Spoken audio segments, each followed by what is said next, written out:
اللهم صل على سيدنا ومولانا محمد أفضل صلواتك بعدد معلوماتك وبارك وسلم وصل عليه.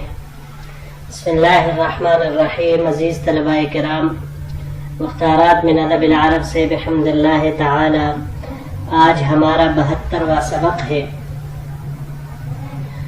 اور جیسے کہ پچھلے سبق سے یہ نیا مضمون شروع ہوا ہے جس کا عنوان ہے فی سبیل السعادت والیقین. تو آج اس کا دوسرا حصہ آپ کی خدمت میں پیش کیا جا رہا ہے. تو بڑھتے ہیں اپنے سبق کی طرف. جی، تو قبل میں ہم نے پڑھا تھا کہ امام غزالی رحمہ اللہ نے فرمایا تھا کہ اللہ رب العزت کی جانب پیش قدمی صرف اسی صورت میں ہو سکتی ہے کہ جب انسان مال و دولت، مرتبہ، جاہ و جلال وغیرہ سے اعراض کرتے ہوئے اپنے مشغولیات اور دیگر تعلقات کو چھوڑے. پھر اس سلسلے میں انہوں نے اپنی حالت کا تذکرہ کیا کہ جب میں نے اپنے احوال کا اندازہ کیا، اس کو جانچا، تو میرے پہ یہ بات واضح ہوئی کہ میں بھی تعلقات میں گرا ہوا تھا.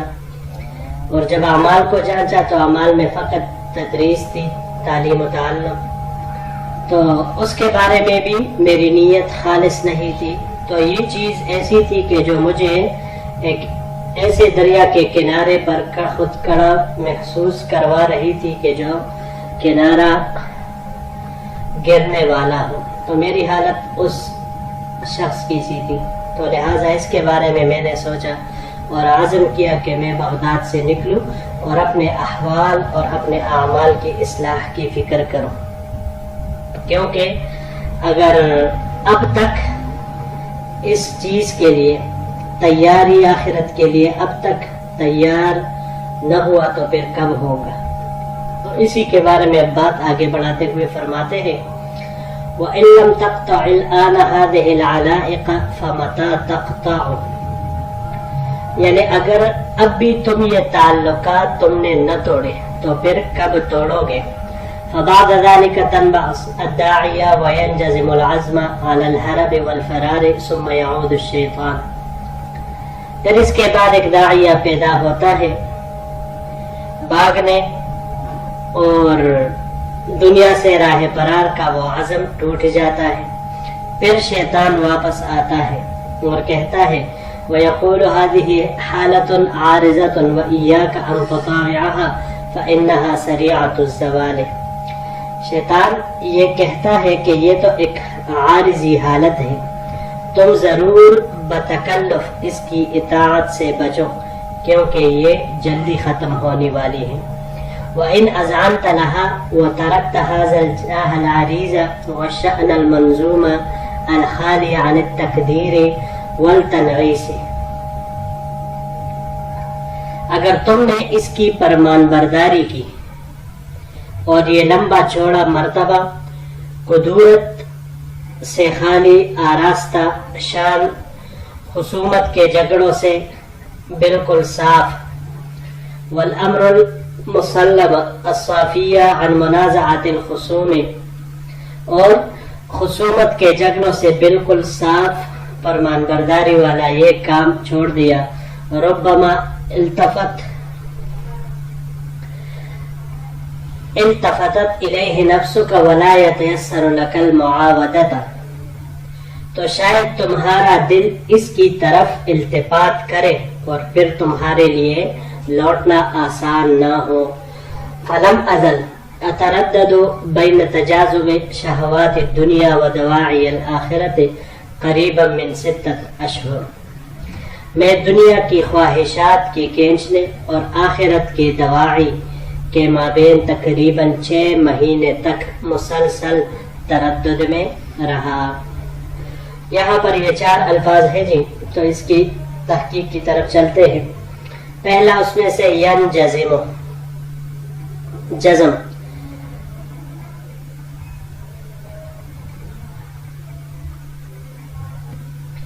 باب ضرب سے اس کا مصدر جزمن آتا ہے، پورا کرنے کے معنی میں.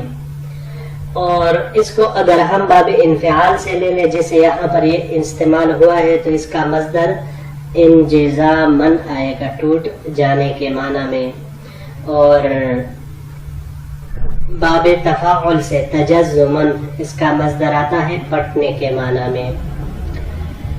دوسرا لفظ ازعنتا، زعنا، باب سمع سے زعنن، یہ اقرار کرنے اور مطیع ہونے کے معنی میں آتا ہے، تابع ہونے کے معنی میں آتا ہے۔ یہاں پر یہ باب افعال سے استعمال ہوا ہے، اذعن یذعن اذعانا، یہ بھی تابع و مطیع ہونے کے معنی میں استعمال ہوتا ہے۔ التقدیر، تقدیر قدرہ سے ہے، قدرہ یہ باب نصر سے قدرن، اور قدورن اسی طرح باب سمع اور کرم سے بھی قدورتن قدارتن، میلہ ہونے کے معنی میں یہ آتا ہے۔ یہاں پر یہ باب تفعیل سے استعمال ہوا ہے، قدر یقدر تقدیرن، مقدر کرنا، گدلا کرنا، اس معنی میں یہ آتا ہے۔ اور جب یہ باب انفعال سے استعمال ہو اور اس کے صلہ میں علا آئے تو کسی پر ٹوٹ پڑنے کے معنی میں یہ استعمال ہوتا ہے۔ اگلا لفظ ہے التنغیس، نغصہ، باب فتح سے نغصن، یہ پانی کے حصے کو روکنے کے معنی میں یہ آتا ہے۔ اور اگر اس کو ہم باب تفعیل سے لے لیں تنغیسن، تو تنغیسن کہتے ہیں زندگی مقدر کر دینے کے معنی میں، مقدر مطلب بدمزہ، اور اس کے علاوہ باب تفاعل سے بھی یہ استعمال ہو سکتا ہے۔ تو باب تفاعل سے جب اس کو ہم لیں گے تنعسن، تو اس کا مزہ بھی بدمزہ، اس کا معنی بھی بدمزہ ہونے کا آئے گا۔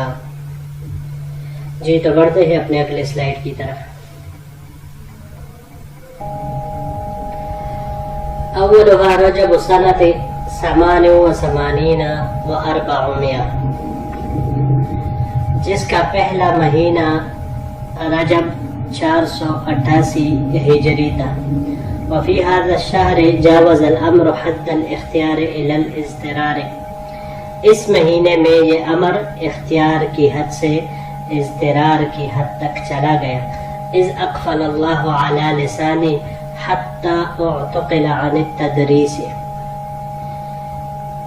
جب اللہ تعالیٰ نے میری زبان پر تالا لگایا یہاں تک کہ تدریس کرنے سے میری زبان محبوس ہو گئی، یعنی میں تدریس نہیں کر سکا۔ فکنت اجاہد نفسی ان ادرس یوما واحدا تطیبا لقلوب مختلفت، میں بہت کوشش کرتا کہ مختلف دلوں کی خوشی کے لیے کسی دن پڑھاؤں۔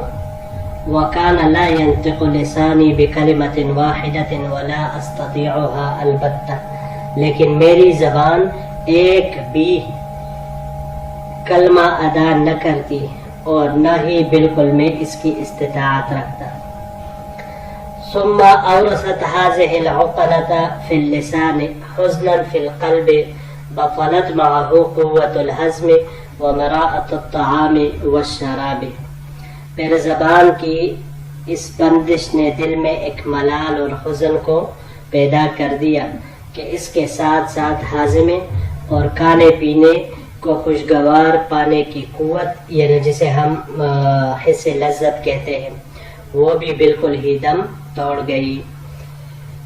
جس چیز کے ذریعے سے انسان کو کھانے پینے کی خوشگوار یا بدبودار یا بد ذائقہ ہونے کا پتہ چلتا ہے، تو امام غزالی رحمہ اللہ فرماتے ہیں کہ میری وہ حس بھی ختم ہو گئی۔ اچھا جی، یہاں پر یہ دو لفظ ہے، اعتقلہ، عقلہ سے ہے۔ عقلہ باب افتعال سے یہ یہاں پر استعمال ہوا ہے اعتقالا، اعتقالا زبان کا بند ہونا، اعتقالا لسانہ، یعنی اس کے زبان کا بند ہونا، اس معنی میں یہ آتا ہے۔ اچھا جی، اگلا لفظ ہے مراعت، مرا، باب کرومہ سے اس کا مصدر یہاں پر ہی باب کرومہ سے ہی استعمال ہوا ہے. مراعتن مصدر اس کا آتا ہے خوشگوار ہونے کے معنی میں, اور اس کو اگر ہم باب کرومہ سے ہی مروعتن استعمال کریں تو پھر مروت والا ہونا اس معنی میں یہ آئے گا. اس کے علاوہ اس کا استعمال باب سمعہ سے بھی ہوگا, لیکن باب سمعہ سے اس کا مصدر مرعن آئے گا. مرعن یہ کہتے ہیں زنانہ طرز کا ہونا, یعنی جو عورتوں کے طرز اور انداز پر ہو اس کو کہا جاتا ہے. جی تو بڑھتے ہیں اپنے اگلے سلائیڈ کی طرف. فَكَانَ لَا يَنْسَعُ لِي شَرْبَةً, یعنی اس طرح پانی کا گھونٹ نہ گلے سے آسانی سے اترتا, ولا تنہضم لی لقمۃ, اور نہیں مجھے کوئی لقمہ ہضم ہوتا. وتعدى الى ضعف القوى, اور یہ تمام چیزیں کمزوری بدن کا ایک ایسا سبب بنا, حتی قطع الاطباء طمعهم عن العلاج, یہاں تک کہ اطباء نے یعنی ڈاکٹر اور حکیم حضرات نے علاج کرنے کی امید ہی ختم کر دی. علاج کرنے کی جو امید تھی وہ بھی انہوں نے کاٹ ڈالی. وقالوا, اور انہوں نے کہا هذا امر نزل بالقلب, کہ یہ تو کوئی ایسا معاملہ ہے کہ جو دل پر وارد ہوا ہے, یعنی اس کا تعلق دل سے ہے. وَمِنْهُ صَرَا إِلَى الْمِزَاجِ, اور وہی سے یہ طبعیت میں رچ بس گیا ہے, یعنی دل کی جانب سے پھر یہ پورے طبیعت کے ساتھ اس کا وہ امتزاج آیا ہے. فَلَا سَبِيلَ إِلَيْهِ بِالْعِلَاجِ, لہذا اس کا کوئی علاج نہیں ہے الا بأن يتروح السر عن الهم الملم, سوائے اس کے کہ وہ پوشیدہ چیز غم اور تکلیف سے راحت پالے, یعنی دل کے اندر جس بات کو جو بات دل کو ڈس رہی ہے یا جس بات کا غم یہ دل لے چکا ہے اپنے اوپر, تو جب تک اس غم اور تکلیف سے راحت نہیں ملے گی تب تک آپ کی اس بیماری کا کوئی بھی علاج وہ نہیں ہے ہمارے پاس. تو اس طرح ڈاکٹر اطباء حضرات, اس وقت چونکہ اطباء بھی تھے, ڈاکٹر موجودہ اصطلاح کے اعتبار سے ہم کہہ رہے ہیں, تو امام غزالی رحمہ اللہ کو بھی اطباء نے حکیم حضرات نے کہا کہ بھائی آپ کا علاج نہیں ہو سکتا, اور انہوں نے نا امیدی کا اظہار کر دیا کہ ہمارے بس کی بات یہ نہیں ہے. جی عزیز طلباء کرام, یہی تک ہمارا آج کا سبق تھا. انشاءاللہ العزیز اگر زندگی رہی تو پھر اگلے درس کے ساتھ پھر آپ کی خدمت میں حاضر ہوں گے. السلام علیکم ورحمۃ اللہ وبرکاتہ.